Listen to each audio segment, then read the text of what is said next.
மாமன்னர் ராஜராஜ சோழனோட 1040வது சதய விழா வர அக்டோபர் 31 மற்றும் நவம்பர் 1 வெள்ளி மற்றும் சனிக்கிழமை கொண்டாடப்பட இருக்கு.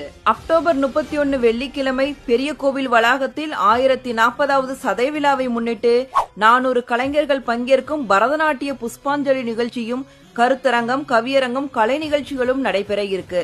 அதைத் தொடர்ந்து நவம்பர் 1 சனிக்கிழமை அன்று மாமன்னர் ராஜராஜ சோழன் சிலைக்கு மாலை அணிவித்தல், திருமுறை திருவீதி உலா, அருள்மிகு பெருவுடையார் அருள்மிகு பெரியநாயகி அம்மனுக்கு பேரபிஷேகம், அதைத் தொடர்ந்து மாலை 6 மணிக்கு சுவாமி திருவீதி உலா, மாமன்னர் ராஜராஜ சோழனின் பெயரால் விருது வழங்கும் விழான்னு நிறைய நிகழ்ச்சிகள் நடைபெற இருக்கு.